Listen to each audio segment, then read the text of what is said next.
We have unhinged individuals roaming our streets and towns and cities with crossbows, with knives, with swords, with dangerous weapons, and no tinkering around legislation or licensing will stop this madness. Isn't it about time we had mandatory jail sentences for people carrying these weapons? Yeah.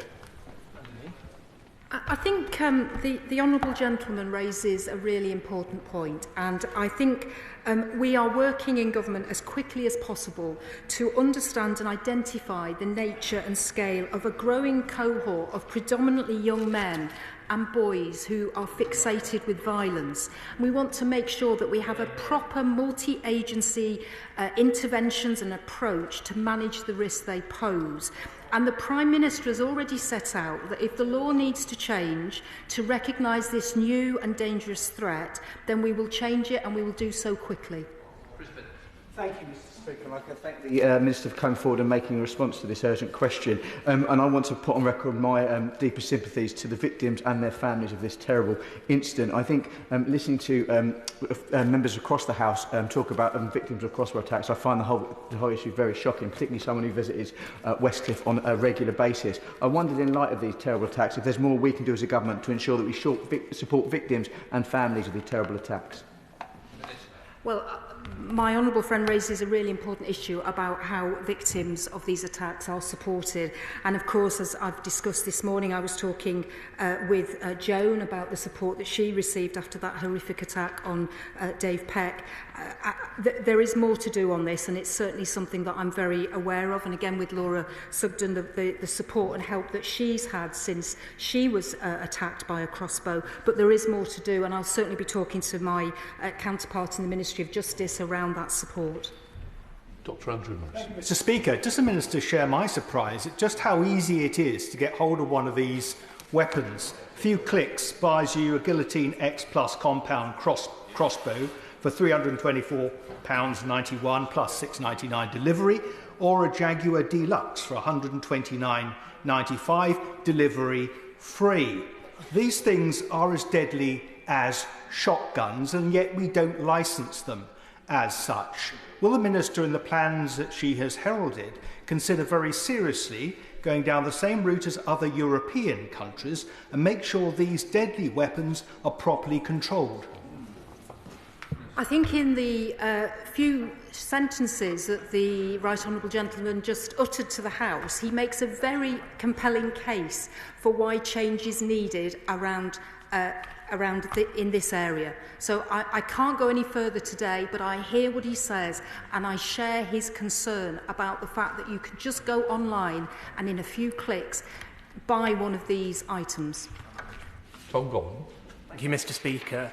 I've had a number of people mention to me that they themselves have been to university in Leeds, or they still have kids who live in the local area in Harrogate who go to university in Leeds. It's got quite a high density and population of students. I just wondered what conversations the government had with local authorities and other partners to make sure that university students and parents were feeling supported and that there were reassurances. And I'd just like to also make sure that I echo sentiments of members across the House in terms of thanks to emergency services and those affected. I think the honourable gentleman makes a very important point about public reassurance and confidence about going out in local communities, and I know West Yorkshire Police are doing that through the extra police presence. I know that my honourable friend, the Member of Parliament for that area, will be working with community groups and the university, and also I know the Home Secretary and the Security Minister have also been involved over the weekend in this incident and being properly briefed. So I think across the board there is engagement, and all the key stakeholders are part of those conversations. Robin. Thank you very much, Mr Speaker, and I join the rest of the House in bringing those victims of this horrific crime a speedy recovery. I note that the counter-terrorism police have been involved in regards to intelligence gathering, and it is the concern about that online and incitement to violence. Would the Minister join me in condemning the recent statement by the so-called Irish rap band Kneecap, where it's been actually reported that they have said to their audience that they should kill their local MP and the only good Tory is a dead Tory? Yes, of course, I would condemn any comments like that online. Clearly, I cannot comment, if we're talking about this particular case today, about anything that was posted online in relation to this case. But the Honourable Gentleman will know that we work in partnership with technology companies to ensure that they understand their responsibilities to tackle illegal content on their platforms, and we've been clear that they need to act quickly to identify and remove the content from their platforms once posted. More generally, the Online Safety Act places duties on platforms to swiftly identify and remove illegal content, which we expect them to abide by. And furthermore, these platforms have a moral responsibility to keep their users safe and the general public safe, and we expect them to take all reasonable steps to do so. Can I say it's a very important that matter is raised? I'm not quite sure it fitted in here.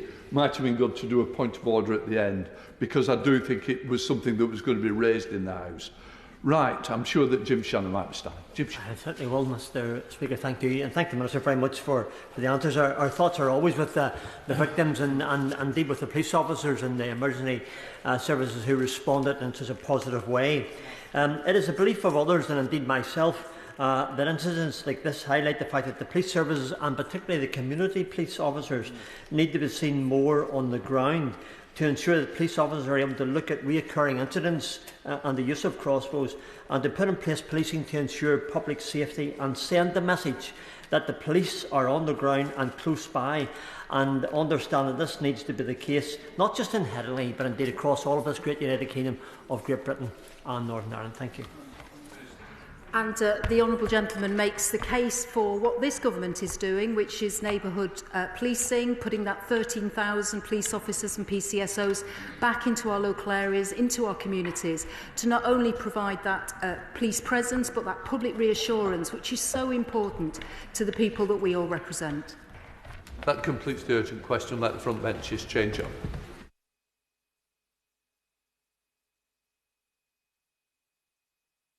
Question, Shadow Secretary of State Chris Holt. Thank you, Mr Speaker.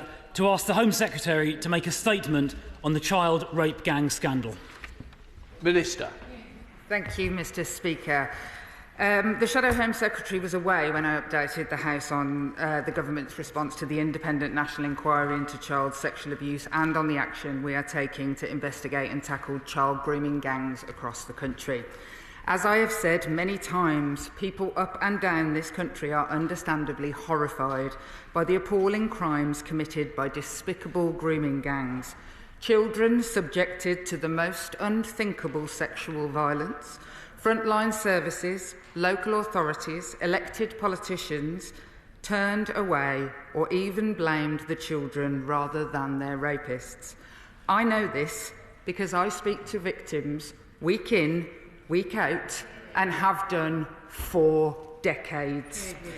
This government is determined to get to the truth of both historic and current grooming gangs, to ensure perpetrators are punished and to deliver justice and accountability for victims and survivors. That is why we are pressing ahead with key recommendations of the independent inquiry, including the mandatory duty to report. Baroness Casey, who conducted a no-holds-barred review into grooming gangs offending in Rotherham, is currently overseeing a national audit on group-based child sexual exploitation and abuse. The audit will identify what further work is needed. It is looking at the scale, nature and profile of group-based abuse, including the characteristics of offenders. It will conclude in the coming weeks, and I have already committed to publishing the findings. The Home Secretary and I have always been clear that the first priority in tackling this heinous offending is getting perpetrators behind bars and getting justice for the victims and survivors. That is why all police forces in England and Wales have been asked to review historic grooming gangs investigations that were closed with no further action, and to pursue new lines of inquiry and reopen investigations where appropriate. We are also going further than ever before to support local areas to hold independent local inquiries, which can drive action and accountability at a local level. That is what inquiries in Telford, Manchester and Rotherham have delivered effectively, and that is the approach we would like to see rolled out elsewhere. In January, we said we would support 5 local inquiries. We are moving ahead with that commitment and have confirmed that funding will be made available to Oldham Council as part of this work. We are currently working with a range of